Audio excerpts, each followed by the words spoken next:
Assalamualaikum warahmatullahi wabarakatuh. Halo anak-anak hebat. Berjumpa lagi dengan Bu Melia Farhanisa. Hari ini kita akan belajar bahasa Indonesia, yaitu sebuah cerita yang sangat menarik tentang asal-usul uang.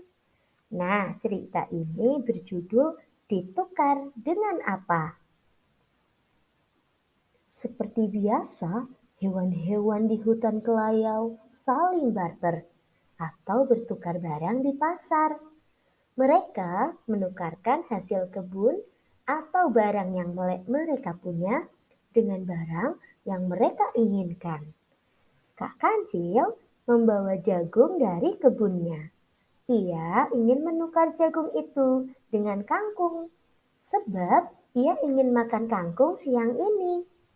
Sementara itu, dak bebek baru saja memanen kangkungnya. Jumlahnya terlalu banyak untuk dimakan sendiri. Dak bebek membawa kangkung ke pasar dan berharap bisa menukarkan dengan padi atau jagung. Kak Kancil senang bertemu dak bebek. Mereka berdua sama-sama senang karena mendapatkan barang yang mereka inginkan. Namun, tidak semua hewan dapat bertukar semudah itu. Ella Pelatuk menginginkan bunga untuk menghias rumahnya. Dia sudah membuat sendok kayu sebagai penukar. Namun, kelinci yang memiliki kebun bunga tidak membutuhkan sendok kayu. Ia sudah punya beberapa sendok hasil bertukar dengan hewan lain. Hen ayam tertarik ingin memiliki vas, tetapi Ella tidak memerlukan ubi yang ditawarkan hen. Tikus perlu ubi, tetapi hen tidak mau jamur dari tikus. Lalu menawarkan jamurnya ke hewan lain.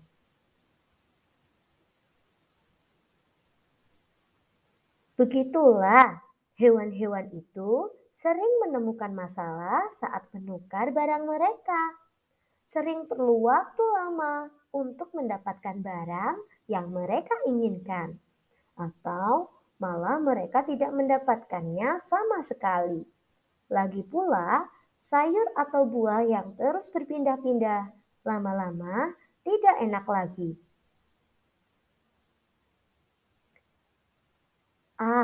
Memusikan sekali pertukaran ini. Mungkin akan lebih mudah kalau ada satu barang yang dapat mewakili semua barang lainnya. Salah satu hewan mengusulkan batu-batu bulat yang cantik.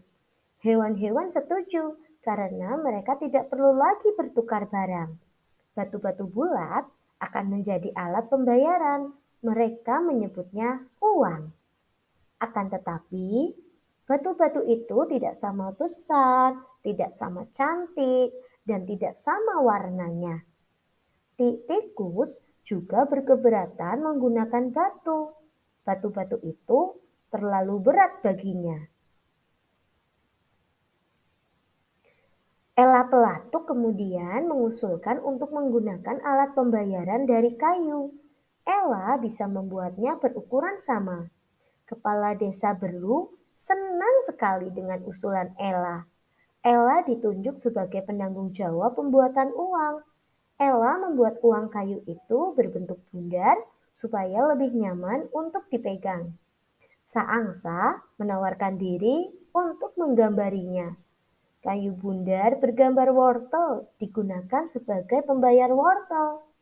Uang kayu bergambar tomat sebagai pembayar tomat. Apakah masalah hewan-hewan itu sudah teratasi? Belum semua. Sistem baru ini masih merepotkan. Tikus menginginkan kacang, tetapi dia hanya punya uang bergambar pisang. Ia harus berusaha menukarkan uang pisangnya dengan uang kacang. Lalu Kak Kancil punya satu uang bergambar wortel yang bisa buat membayar 4 wortel. Tetapi dia hanya memerlukan 2 wortel. Andai saja uang kayu ini boleh dibagi dua. Ya, itu jawabnya. Ella akan membuat uang kayu dengan ukuran berbeda. Saangsa juga muncul dengan ide cemerlang. Ia tidak lagi akan membuat gambar tomat, wortel, atau lainnya. Lebih baik ia menuliskan angka pada uang tersebut. 1, 2, 4, atau 5. Setelah mereka berdiskusi, diputuskan bahwa Ella Pelatuk akan membuat uang kayu dengan 3 ukuran berbeda, kecil, sedang, dan besar.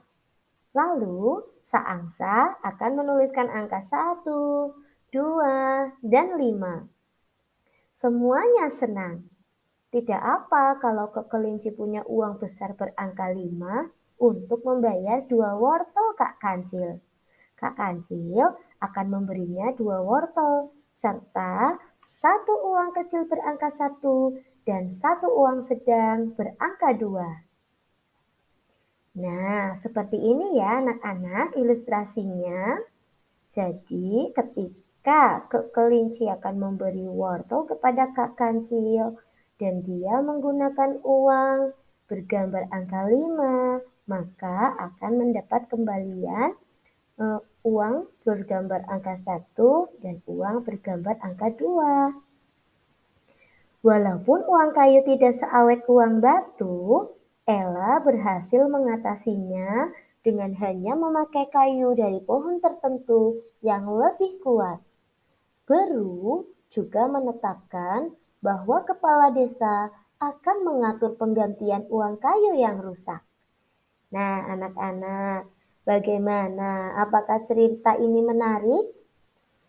Cerita ini dikarang oleh Eva Nukman terdapat pada buku Bahasa Indonesia Lihat Sekitar untuk SD kelas 4. Anak-anak, pahami ya isi cerita ini, lalu kalian bisa menjawab pertanyaan-pertanyaan yang ada pada buku kalian.